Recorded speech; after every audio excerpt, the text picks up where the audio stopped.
With 10 days to go for the polls in the national capital, the war of words between Arvind Kejriwal, Kiran Bedi and their respective parties is only turning uglier.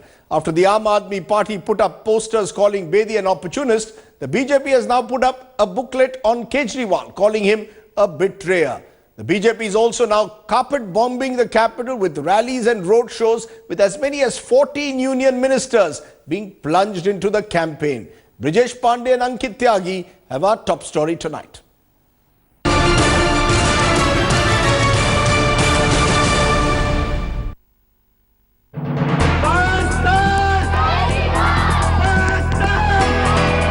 जनता कह रही है अगर वो सोचते थे कि मैं soft थी तो फिर मुझे उन Make no mistake, it's war in Delhi. The election battle shifting to its highest gear as allegations and counter-allegations take an ugly turn.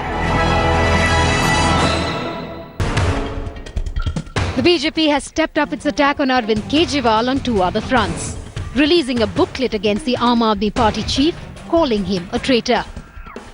Their answer to the opportunist attack directed at Kiran Bedi. The other anti-Kejriwal strategy is bringing out the BJP top guns today. In a poll blitzkrieg, Cabinet Minister Sushma Swaraj, Smriti Irani, Haryana Chief Minister ML Khattar and other top BJP leaders have hit the campaign trail with fury. Also, Arun Jaitley has been deputed to oversee the Delhi campaign, while other ministers have been assigned to deal with allegations levelled by the Aam Aadmi Party. The Aam Aadmi Party has fired right back, with their own stars hitting the streets, addressing rallies, making this fight an explosive minute-to-minute exchange. लेकिन ये BJP का षड्यंत्र नहीं समझ पा रही। मेरे को समझ नहीं आया चुनाव के 10 दिन पहले बीजेपी में जाने की क्या जरूरत। जाना ही था तो आम आदमी पार्टी में जाती, ईमानदार पार्टी में जाती। Perceived as a boost to their campaign is Anna Hazare's war cry against Modi, seen as a direct jolt to Kiran Bedi's campaign. जो वादे किए थे वो वादे पूरे नहीं हो रहे हैं।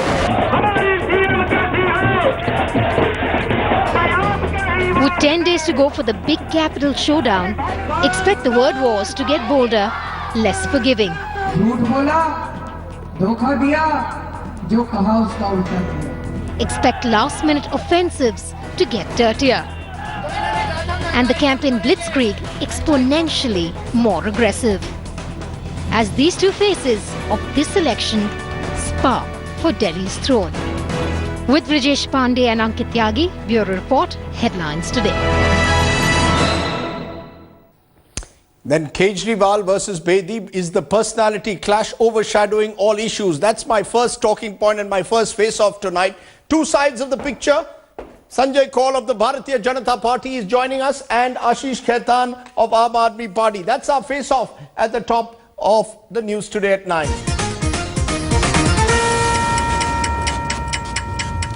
Sanjay Kaul, Aam Aadmi Party calls Kiran Bedi an opportunist. You call Arvind Kejriwal a betrayer, an urban Naxal. You call him someone who is a bhagoda. These are some of the words that you've used. You brought out a booklet. I just want to understand, is this what this election is now about? Arvind Kejriwal versus Kiran Bedi and calling each other names?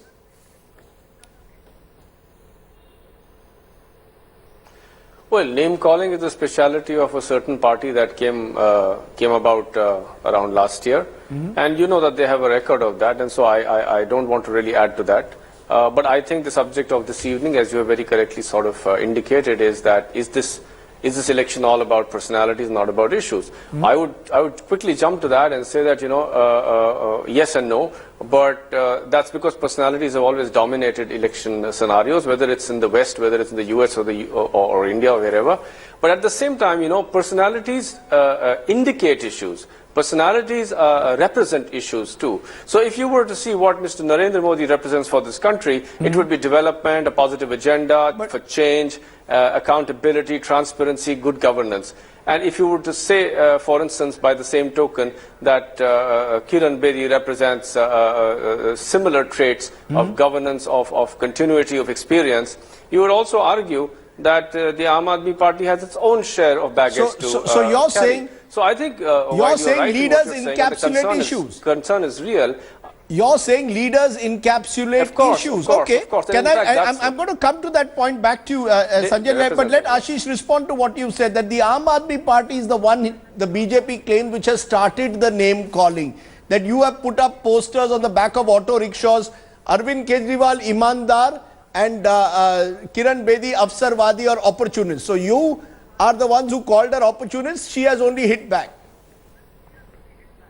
Okay, so now if you look at Aam Aadmi Party and Arvind Kejriwal and our agenda, here the personality, the CM face, our agenda, the party values, ideology, everything is in complete symphony. And look at Bharatiya Janata Party. Kiran Bedi, her ideology, Bharatiya Janata Party and its ideology, and the organization, they are all at odds. This is exactly what we wanted to highlight by putting up this poster. And by the way, Afsarwadi is not name calling. Bhagauda, Naxal, terrorist, AK-49, that amounts to name calling. We have highlighted a very pertinent point, and it is in public interest because opportunism, hypocrisy are worst traits of political dishonesty. Can I? And I'd like to remind the viewers, once again, just let me, 5 seconds. I'd like to remind the viewers that in 2011, when India Against Corruption came about, this kind of political culture, which was Aya Ram, Gaya Ram, aaj iske saath hai, kal uske saath hai, defection, horse trading, you know, Ram Vilas Paswan, sometimes he's with NDA and sometimes he's You with said UPA. 5 seconds. And there are so many other instances. You got well. We were against this. We were Okay. against this, and we are against this such kind of hypocrisy and opportunism today as well. And this is what we want to highlight. But I still want to ask this, and I will ask this first to Sanjay Kaul. Sanjay Kaul, Yeah. do you therefore feel that using the words Bhagauda, using the word Naxals, the Prime Minister, Narendra Modi in a speech said that Arvind Kejriwal is an urban Naxal, he should go back to the jungles if necessary. Is this what this election has become? Is somewhere, has Arvind Kejriwal got under the skin of not just Kiran Bedi, but also under the skin of Narendra Modi, that Mr. Modi has to resort to this kind of name calling? Was it necessary? Is it necessary? Just for the sake of accuracy, Bhagauda was not the moniker that the BJP sort of gave Mr. Kejriwal. That came out of popular perception of his actions during his 49 days. So just to be accurate on that. Also remember, the Naxalite and the anarchist idea also comes, in fact, from the mouth of Mr. Kejriwal himself in describing himself. So I think we are very careful about, particularly when it comes to the Prime Minister, that the words we choose are the words they have chosen, or So the you words defend, that they have been you given defend by the use of that public. language. So I think, you defend the use of words but like Bhagauda and urban Naxal. You believe that they have space in the political discourse. I'm saying that, you know, when you deal with an adversary who has perfected the art of spit and run, who has alleged all kinds of stuff, has said all kinds of stuff about almost everybody in public life, then, you know, what do? Number one. Number two, the discourse is being dropped, the quality, by the contender. And at the same time, I do believe that this was not about dropping the standards in terms of the words used. I repeat that these are both expositions of the kind of behavior that they have exhibited. But I think you're free to use them. After all, this is grammar. So I think that is that. Yeah. But the fundamental problem still remains. The irony though is that all this is happening between two leaders who are on the same side, Ashish Khaitan. It almost seems as if two individuals who at one time were supposed to be leading an anti-corruption campaign together have fallen out, and the bitterness of the fallout is such that they can't resist the temptation of calling each other names. That is the worry, with the result that the Delhi voter, whose knowledge should be enhanced as to who will provide him better governance, is instead caught in this individual tug of war. I think that's a very important question, Rajdeep. But if you look at Arvind Kejriwal and just compare him and his actions with that of Kiran Bedi or with anybody in Bharatiya Janata Party, Arvind Kejriwal has not deviated from the original path that he had set upon, which was to give India clean politics. Because if you want to have a clean system, if you want to fix the system, then you have to walk down the path of clean politics, clean funding, bring political funding under RTI, Jan Lokpal, Swaraj, Bijli companies, the loot of Bijli companies, transparency in governance and so on, we have not deviated from this path. We have remained true to our cause. On the other hand, Ms. Kiran Bedi, and I would like to tell you that this is not about personality clash at all. This is not an ego battle. This is a larger battle of two big ideas. There is an idea of Aam Aadmi Party that Arvind Kejriwal embodies, and we don't know what Bharatiya Janata No, what is Party the idea? Please tell me what is the idea. Please tell me what is the idea that the Aam Aadmi Party, according to you, embodies. Yes. So the idea of Aam Aadmi Party is that now elections in this country will be fought in a very transparent and honest manner, because only when you have clean politics, honest politics, that you can have a clean system. Only when you have clean and honest politicians, you can have a clean and honest system. So that's the idea Aam Aadmi Party embodies. So you're saying clean politics equals clean governance. You're saying clean politics equals clean governance. What is the idea that what is the idea then that the BJP embodies? What is, let Sanjay Kaul. No, you don't know. Sanjay Kaul will probably know. Sanjay Kaul, what is the idea that the BJP embodies in this election? I see women's security has suddenly become top of the agenda, for example. I think I think your question itself is pointing to the fallacy of the argument presented by my able friend on the other side, because it means to say that if the idea is that you are a clean party, you have all the attributes of a wonderful party, then why did you perform so poorly, and why did the BJP do so well and continues to do so well? It's simply because what the BJP represents resonates with people, number one. Number two, it is trustworthy. Number three, it has experience. Number four, it has an agenda and strong leadership. All of this is working for the party. This is what people want. They don't want people who come in, who basically rummage around, put something together overnight, they break up, they constantly keep changing their goalposts. First they come in for anti-corruption, then they become anti-Bijli company, then they become anti-Pani company, and then of course they run away in 49 days, then their transport minister the law ministers start dragging women out of their homes, and then they talk about women's security. So my point is that there is no coherence in this. This is truly a Shivji ki Barat. Anybody can join, particularly if you're high on something or the other, and this will run. So I think people want stability. So you stand for stability and coherent governance. Jobs, security. You claim stability and coherent governance as encapsulated presumably in the persona of Kiran Bedi, because the fact is that does Kiran Bedi represent those qualities, you believe? Does she really represent that stable, effective governance that you're talking about? Sanjay Kaul, let's be clear, she's never been in politics till 2 weeks ago. See,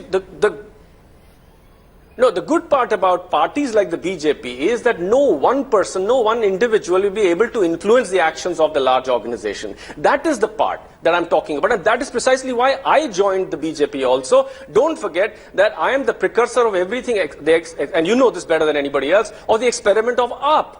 I discovered to my dismay that anything that you put together on issues does not sustain. It cannot. Parties are not formed around issues. They're formed around core ideology. Now, the advantage is that even if you were to suggest for a minute that Madam Bedi does not represent those values, the BJP does. It will not allow any leader to go beyond a certain limit, and within that, it actually empowers the individual to perform and deliver. It has the organizational base. Can I therefore give a final word to you, Ashish Khaitan, on that point, that there is a general sense that the BJP is going to target the idea they are claiming in these last few days that you are a Shivji ki Barat, they are a coherent, ideologically driven party. Final word. Let the people judge that. Today we are saying the same things which we were saying in 2013, in 2012, that we will ensure transparency, accountability, responsiveness in our government. We will order the audit of power discoms, we will rein in corruption in government departments, we will control inflation, we will provide women the security on the streets of Delhi. And this is our big agenda. We want to fix the health and education system, which is in complete shambles. So it's not you're claiming it's not. So you're claiming it's not about Kejriwal, as I am suggesting, and Sanjay Kaul is saying it's not about Kiran Bedi. It's about the ideology of the BJP. You're saying it's about the policies and the program. One second. The problem with Ms. Kiran Bedi and Bharatiya Janata Party is that Bharatiya Janata Party has done a U-turn on all its poll promises. This is in writing. You pull out their manifesto. They call you the said they will U-turn slash party, electricity you tariff, call them the U-turn but party. Then we'll be back to the original debate. They- So I don't want to go down that route today. I will raise that. I will raise that closer to the end of the election The U-turn campaign. is doing a U-turn. Ashish Khaitan, Sanjay Kaul, I appreciate your joining. Good to know that we can conduct a face-off without the two engaging in crosstalk. So that's a positive sign that at least the viewer sometimes benefits when two politicians speak without crosstalk. Thanks very much, Ashish Khaitan, Sanjay Kaul, for joining me at the top of the news today at 9.